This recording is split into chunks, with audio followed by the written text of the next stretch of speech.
Halo Foodpreneur Indonesia, welcome to Foodcast with me Mutia Fatia as your foodcaster. Dan di Foodcast kali ini Muti bakal ngobrol sama seorang Bapak CEO dari theconsulting.id.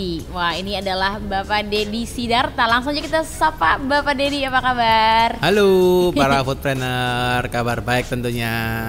Senang sekali ya?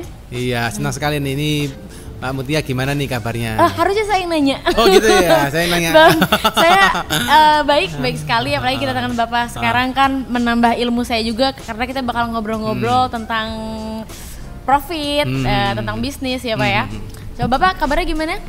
Saya kabarnya luar biasa gitu ya, selalu baik tiap hari gitu ya. Baik tiap hari ya. Soalnya kalau nggak tiap hari nggak baik itu nanti pikirnya nggak dapat berkat yang banyak nih. Harus luar biasa biar berkatnya banyak gitu ya. Positif ya Pak ya? Positif. Oke, gitu. positif itu salah satu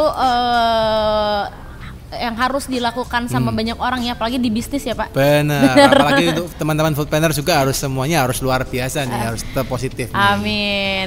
Oke, langsung aja Pak ya, pengen nanya dong. Kan Bapak ini sebagai CEO ya dari theconsulting.id.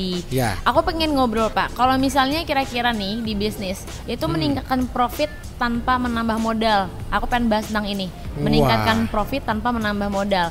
Kira-kira nih Pak, apa aja yang harus dilakukan buat meningkatkan profit tanpa menambah modal? Wah, ini pertanyaan pertama ini langsung level 10 ini ya. Kalau kita lagi belanja, kita beli mie goreng cabai yang level 10 ini ya. Gak basa-basi ya Pak ya? Iya, langsung ini. Wah, ini pertanyaan berat ya. Oke, jadi untuk para teman-teman foodpreneur ya, pertanyaan dari Mbak Mutia ini kan apa saja yang harus dilakukan untuk meningkatkan profit tanpa menambah modal? Actually banyak sih yang bisa kita lakukan untuk menambah profit dan tanpa menambah modal gitu ya. So kita mesti mikir dulu nih, konsep profit tuh dapatnya dari mana sih gitu ya. Nah, kalau kita ngomong profit ini kan asalnya kan berarti harusnya dari keuntungan gitu ya. Nah, keuntungannya dapat dari mana? Kalau ngomong secara bisnis ya pasti kita dari omset dikurangi sama cost. Gitu. Nah, kalau mau naikin profit ya gampang kan gitu. Either kita naikkan omset atau kita ngurangin cost. Nah, kan gitu. Nah, kalau kita ngomong dari sisi omset dulu nih, gimana cara kita naikin profit dari sisi menaikkan omset? Nah, mestinya caranya macam-macam ya. Sekarang kan kita ngobrol dari misalnya gimana cara sellingnya kita, gimana cara media yang kita gunakan untuk selling ya, apalagi teman-teman foodpreneur ya. Kalau kita ngomong food kan sekarang gimana sih orang bisa tahu tempat kita, bisa tahu apa namanya makanan yang kita jual, apakah lewat online, apakah lewat Instagram atau dari mulut ke mulut gitu ya. Strategi promonya gimana sih? Nah, itu kan harus dipikirin juga. Nah, kadang banyak teman-teman foodpreneur ini mungkin yang mikir bahwa kita harus ningkatin profit supaya kita naikin omset dengan cara genjot promo gitu ya. Kita harus promonya harus dibanyakin. Padahal belum tentu loh promo ningkatin profit gitu ya. Belum tentu. Kalau kita ngitungnya keliru, bisa jadi waktu kita ningkatin profit malah nggak jadi profit, malah jadi rugi karena promonya kebesaran gitu ya. Nggak ngitung food cost, nggak ngitung biaya, asal sih dikasih promo. Nah, itu kan juga mesti kita pikirin. Nah, terus kalau dari cost, nah kan gitu, gimana sih cara kita nurunin cost? Nah, so pasti kalau kita ngomong nurunin cost, kita harus tahu dulu toh, cost yang kita milikin ini sekarang sudah seperti apa? Cost yang kita miliki ini real enggak? Nah, jangan-jangan ternyata teman-teman foodpreneur punya cost yang asalnya itu costnya enggak perlu dikeluarkan, tapi dikeluarin. Gitu ya. Akhirnya ya otomatis kita punya cost kegedean gitu ya. Misal contoh gini, kita tidak perlu mengeluarkan biaya LPG yang kebesaran gitu ya, karena cara masaknya kita kelamaan gitu ya, atau mungkin contoh paling simpel deh, kita masak ayam gitu ya.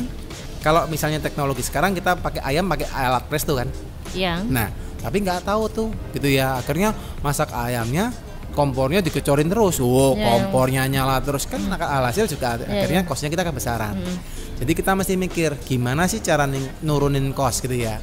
Caranya macam-macam. Saya mungkin nggak bahas di awal dulu terlalu detail gitu ya, tapi caranya macam-macam. Coba kita pikirin. 1, naikin omset gimana? 2, nurunin cost gimana caranya?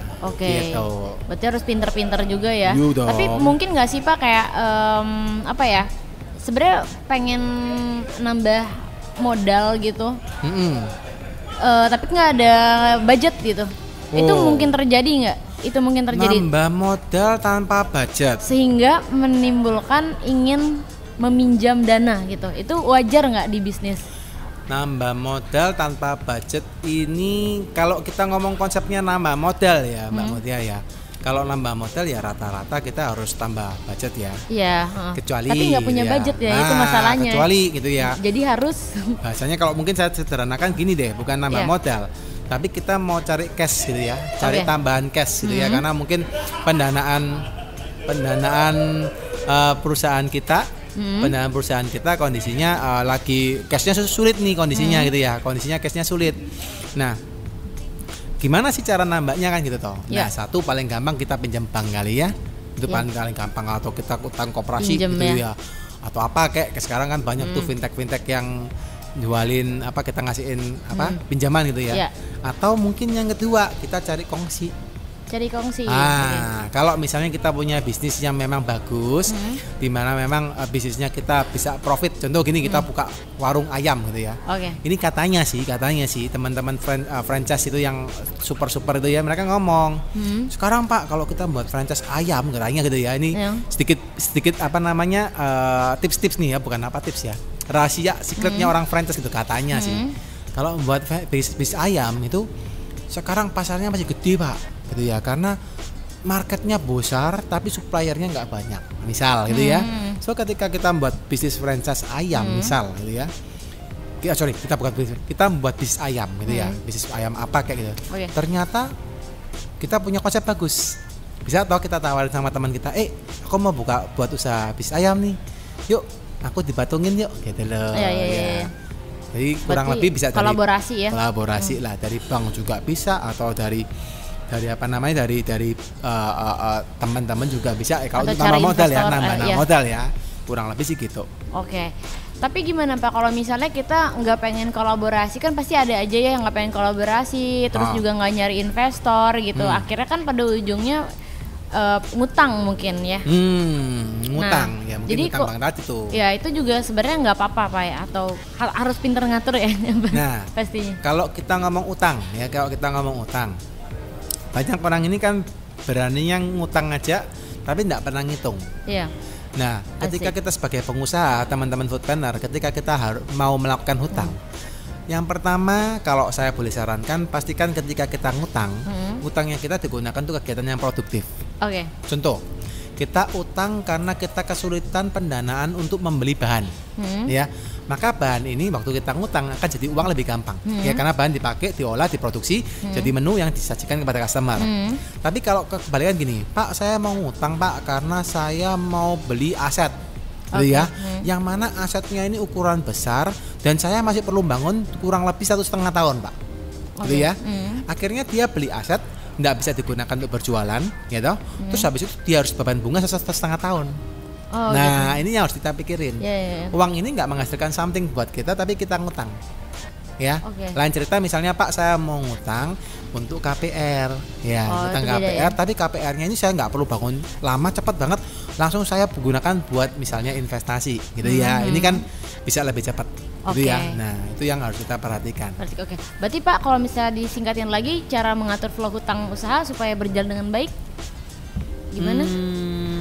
Mesti kita kalau ngatur flow hutang usaha agar dapat berjalan dengan baik ya, kita mesti ngatur dulu, hitung-hitungan dulu ya. Jadi misal gini, kita harus tahu dulu mana hutang yang lebih murah, ya. Pak, saya mau hutang sama bank. Kalau hutang KMK, kredit modal kerja, bunganya berapa? 12%, 13%, ya. Hutang koperasi bisa sampai 15%. Tapi kalau misalnya kita mau lebih cermat, kita bisa cari dulu toh hutang yang lebih murah. Contoh, kita punya aset yang nggak kita anggunkan ke bank, kita refinancingkan. Jadi kita bahasanya refinancing. Nah, bunganya berapa? 7-8% loh. Selisih berapa? 5%. 5% ya. Jadi kan cukup gede. Terus kedua, setelah kita ngutang, kita harus tahu dulu pertama hutang mana yang lebih murah. Kedua, waktu kita ngutang, utang ini digunakan untuk apa?